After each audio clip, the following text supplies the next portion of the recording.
Hi, my name is Danica Barnes, and I'm a freshman here at California University of Pennsylvania.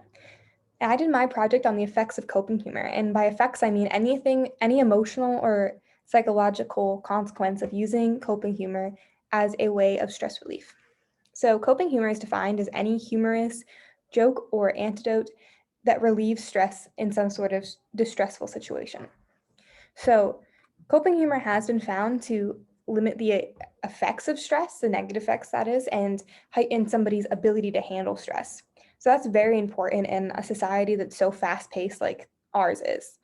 Every day, we come in contact with something that could be perceived as stressful, whether it be in the office or at home or just out on the street. So, having another ability to manage that stress and be able to expand our ability to handle stress is very, very important with a society like ours. So, there have been lots of studies into coping humor, but we've kind of changed into a modern style of research into coping humor and a more old-fashioned research into coping humor. The modern style does focus heavily on the physical and emotional side of stress of coping humor and how that plays into somebody's character. So, for instance, how the use of coping humor can be able help you build meaningful relationships and feel a sense of belonging would be like a modern take on it, where an old-fashioned take on it is like how does coping humor affect your level of stress and like your stress management skills. So coping humor is an example of positive psychology, and what that means is it's something that pertains to somebody's character or personality. So like I was saying before, the modern side of it really does take into account the fact that this is an example of positive psychology. Humor does regulate the balance of a person, so somebody who uses more humor is typically more balanced as an individual than somebody who does not use humor. There are three main theories or concepts behind coping humor that are largely accepted. The first is Sigmund Freud's concept, which was that throughout the day, people build up tiny little bits of psychic energy through stressful situations, and they release it in humor, and it kind of resets the tank. So it allows them to take on that much more stress again. And then there's superiority theory, which is that people laugh at others going through a difficult or traumatic time because it separates themselves from that event. So, for instance, somebody dies in a traumatic accident and somebody cracks a joke about that to remove themselves from that trauma. That would be an example of superiority theory in coping humor. Then incongruity theory, which is that people who perceive a situation as threatening and then later find out that that situation is in turn not threatening at all, will use humor to release that nervous energy that was built up by that shift in the environment that they were in.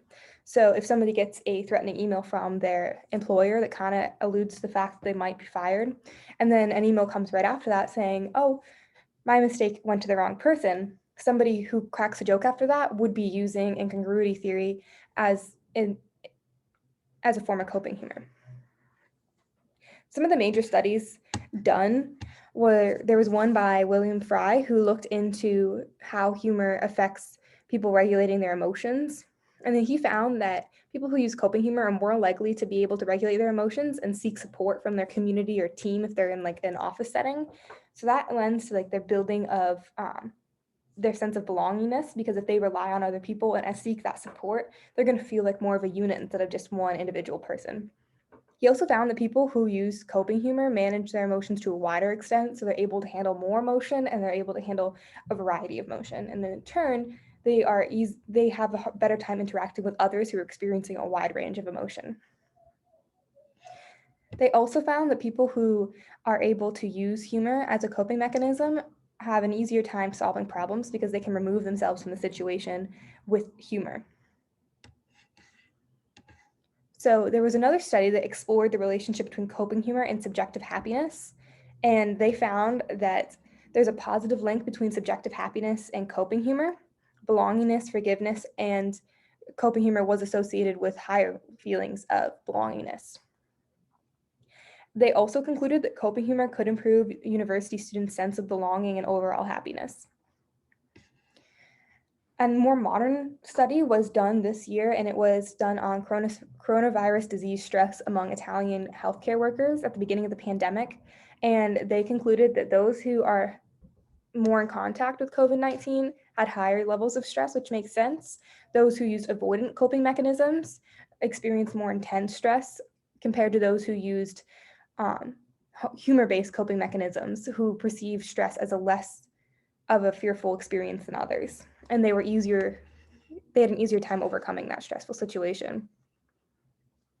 So then another study looked into coping humor as a mediator between intelligence and job satisfaction.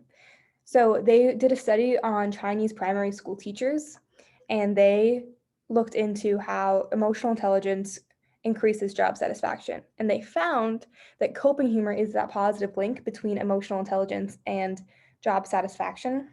So humor is an interactive experience. So they concluded that by somebody using humor in their workplace, they created a bond between their other coworkers, and in this case, students, because they were working with primary school teachers.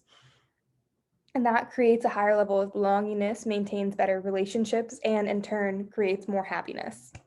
They also found that humor in the workplace allows an easier flow of communication because it seems less threatening than other forms of communication among coworkers. And at the end, they found that coping humor is more likely to be used by those with a higher level of emotional intelligence. And then there's another study that found that they looked into humor as a coping strategy in space flight, and they found that humor was used more often on longer flights, which makes sense because they were in that stressful situation for longer, so they had to manage stress for a longer amount of time and more intense stress.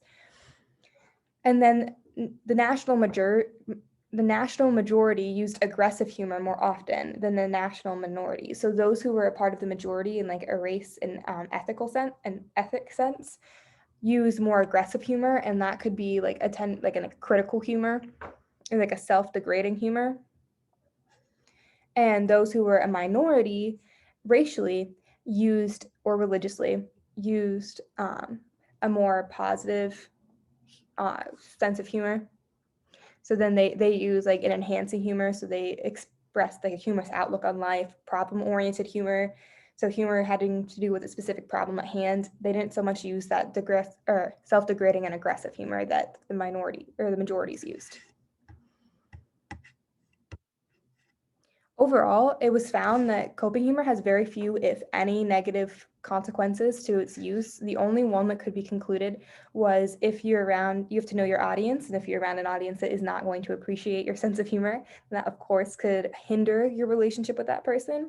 But overall, the use of coping humor has been found to have positive effects on the daily life of users. Users are found to have more positive relationships, positive outlooks on life, higher levels of happiness, a stronger sense of belonging.